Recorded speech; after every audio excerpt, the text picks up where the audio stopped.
బ్రహ్మోడి serial upcoming ఎపిసోడ్‌లో ఏం జరగబోతుందో ఈరోజు మనం ఇప్పుడు వీడియోలో చూసి క్లియర్‌గా తెలుసుకునేద్దాం. దానికంటే ముందు ఫస్ట్ టైం గనుక మా ఛానల్‌ని చూస్తున్నట్లయితే మా ఛానల్‌ని సబ్స్క్రైబ్ చేసుకోండి. అలానే పక్కన ఉన్న గంట సింబల్ కూడా క్లిక్ చేసేయండి. ఇక వీడియోలోకి వెళ్ళినట్లయితే రుద్రాణి చేసిన కుట్రను సాక్ష్యాధారాలతో సహా బయటపెట్టిన కళ్యాణ్, రుద్రాణి నిజ స్వరూపాన్ని తెలుసుకొని రుద్రాణిని చంప పగలగొట్టిన ధాన్యలక్ష్మి.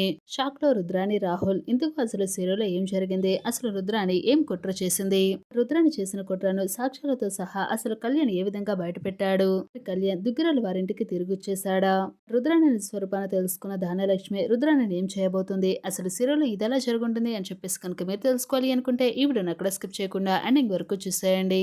అప్పుడే మీకు క్లియర్‌గా అర్థమవుతుంది. అలానే మా వీడియోని ఇప్పటివరకు కనుక లైక్ చేయనట్లయితే వెంటనే ఒక లైక్ చేసేయండి. సరేనండి. సీరియల్ ఏం జరగబోతుందో ఇప్పుడు చూసి తెలుసుకుందాం. ఇక మొత్తం మీద సీరియల్‌లో గనుక చూసుకున్నట్లయితే మొత్తం మీద ఇంట్లో వాళ్ళందరూ కూడా కావ్య రాజ్ చేసిన పనులన్నిటిని కూడా ఆరా తీయటం అయితే మొదలు పెడతారు. రుద్రాణి అయితే కావ్య రాజులు దాచిపెట్టిన రహస్యాన్ని, నగలు తాకట్టు విషయాన్ని ఇంట్లో వాళ్ళందరి ముందు బట్ట బయలు చేసి ఇంట్లో గొడవను సృష్టిస్తుంది. ఎప్పుడైతే రుద్రాణి నగల విషయాన్ని బయటపెట్టి ఇంట్లో గొడవను సృష్టించాలి అనుకుందో అపర్ణ మాత్రం ఆ సమస్య నుంచి బయటపడేస్తుంది. అయితే ఇంట్లో అందరినీ రుద్రాణిని అందరినీ కూడా సముదాయించింది. కానీ ఇంటి దగ్గర నుంచి ఇక్కడికి వచ్చేసిన తర్వాత కావ్యని పిలిచి నిలదీస్తుంది అపర్ణ. కావ్యని ఎంతలా బ్రతిమలాడినా సరే, ఎలా నిలదీసినా సరే కావ్య నుంచి ఎటువంటి సమాధానం రాకపోవడంతో అపర్ణ అయితే కావ్య మీద సీరియస్ అయ్యి కావ్యతో మాట్లాడటం మానేస్తుంది. కావ్య నిజాన్ని బయట పెట్టకుండా తిరిగి మళ్ళీ అపర్ణనే బ్లేమ్ చేసి మాట్లాడుతుంది. ఇక దాంతో అపర్ణకైతే కావ్య మీద ఎక్కడలేని కోపం వస్తుంది. ఇదంతా కూడా ఇలా జరుగుతూ ఉండగా ఇంద్రాదేవికి మాత్రం కావ్య అలానే రాశిని చూసిన ప్రతిసారి ఇంట్లో ఏదో జరుగుతుంది, వీళ్ళు ఏదో తెలియకుండా దాస్తున్నారనిపిస్తుంది.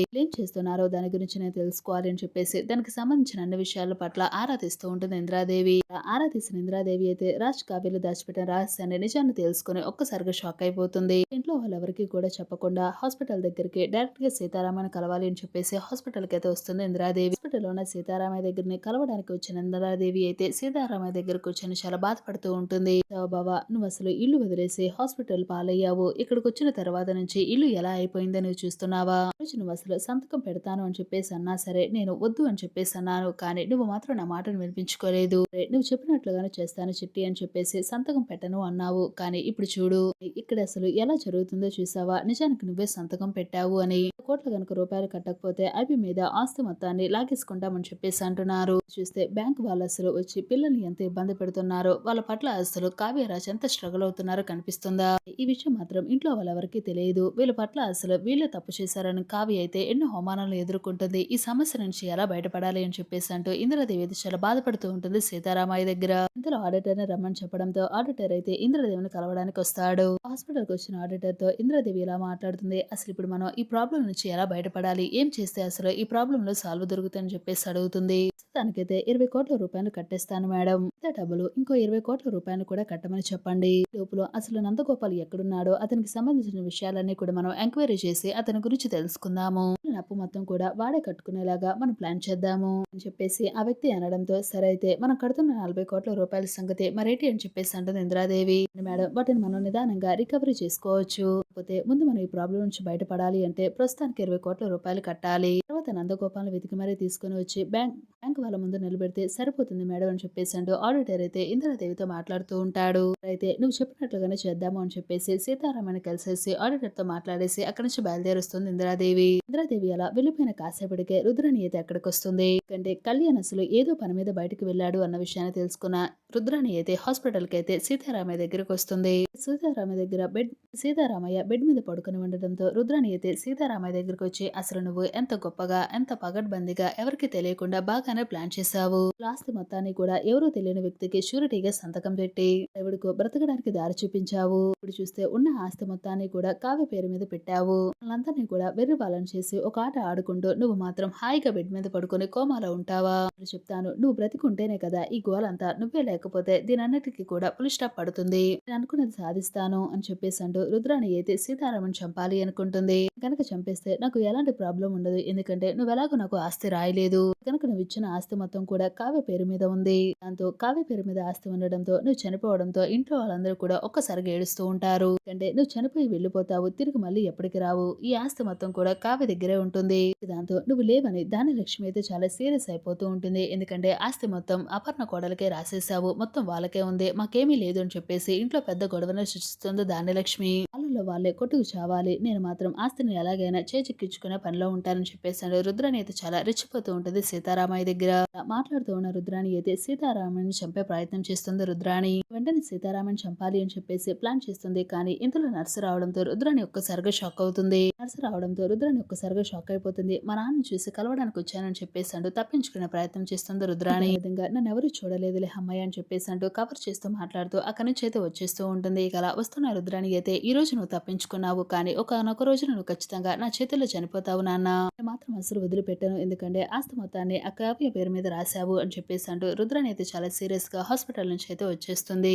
కళ్యాణ్ అయితే సాయంత్రానికి ఇంటికి అయితే వస్తాడు. అందరూ కూడా కళ్యాణ్ చూసి పలకరిస్తూ ఉంటారు. అసలు తాతయ్యకి ఏమైందిరా, తాతయ్యని ఒక్కడిని వదిలేసి నువ్వు ఇలా వచ్చావు ఏంటి, ఏమైనా జరిగిందా అని చెప్పేసి అందరూ చాలా టెన్షన్ గా అడుగుతూ ఉంటారు కళ్యాణ్ని. వెంటనే కళ్యాణ్ అయితే మీరందరికీ కూడా ఒక సినిమా చూపించాలని నేను ఇక్కడికి వచ్చానని చెప్పేసి ఒక్కసారిగా షాక్ ఇస్తాడు. సినిమానా, ఏం సినిమారా, ఇప్పుడు ఏం సినిమా చూపిస్తావని చెప్పేసి అడుగుతూ ఉంటాడు. రాష్ అయితే చూపిస్తాను, ఒక్క నిమిషం ఆగండి, అందరూ కూడా చూడాలి కదా అని చెప్పేసి తన ఫోన్ అయితే బయటకి తీస్తాడు కళ్యాణ్. హాస్పిటల్లో ఉన్న కళ్యాణ్ అయితే రైటర్ ని కలవాలి, తను రాసిన కవితల గురించి పాటల గురించి చెప్పాలి అని చెప్పేసి తన ఫోన్ రికార్డ్ చేస్తూ అక్కడే పెట్టి మర్చిపోయి వెళ్ళిపోతాడు కళ్యాణ్. ఒకవేళ తను లేని సమయంలో సీతారామయ్యకు ఏదైనా జరగకుండా జరిగినా, ఒకవేళ కావాలనే ఎవరైనా చేయాలని అక్కడికి వచ్చినా క్లారిటీగా తెలుస్తుంది కదా, ఒకవేళ తాతయ్య కూడా అనుకున్న పరిస్థితుల్లో ఏదైనా అవుతుందా అది కూడా తెలియాలి కదా అని చెప్పేసి వీడియోలో అయితే ఫోన్ అయితే అక్కడ పెట్టి రికార్డ్ చేస్తూ వెళ్తూ ఉంటాడు కళ్యాణ్. వీడియో ఆన్లో ఉంచేసి కళ్యాణ్ అయితే వెళ్ళిపోతాడు. కానీ ఈ విషయం తెలియకుండా రుద్రాణి అయితే సీతారామయ్య దగ్గరకు వచ్చి సీతారామని చంపే ప్రయత్నం అయితే చేస్తూ ఆ వీడియోలో అయితే రికార్డ్ అయిపోతుంది. సీతారామని కలవడానికి మొదటిగా వచ్చిన ఇంద్రాదేవి వచ్చి బాధపడడం అది కూడా రికార్డ్ అవుతుంది. వెనకాల రుద్రాణి వచ్చి సీతారామని చంపే ప్రయత్నం చేయడం, ఈ రెండు వీడియోస్ చూసిన కళ్యాణ్ ఒక్కసారిగా షాక్ అయిపోతాడు. నిమిషం కూడా ఆలోచించుకోకుండా కళ్యాణ్ అయితే రుద్రాణి చేసిన కుట్ర గురించి ఇంట్లో వాళ్ళకి తెలియాలి, తన నిజ స్వరూపం తెలుసుకోవాలి అని చెప్పేసి ఒక్క నిమిషం కూడా ఆలోచించుకోకుండా ఇంటికి వచ్చిన కళ్యాణ్ అయితే ఆ వీడియో అయితే చూపిస్తాడు. ఇంద్రాదేవి మాట్లాడిన మాటలన్నీ కూడా ఇంట్లో వాళ్ళందరూ విని ఒక్కసారిగా షాక్ అయిపోతారు. ఏంటమ్మా నువ్వు అసలేం మాట్లాడుతున్నావు, 100 కోట్ల రూపాయలు అప్పు మనకుందా,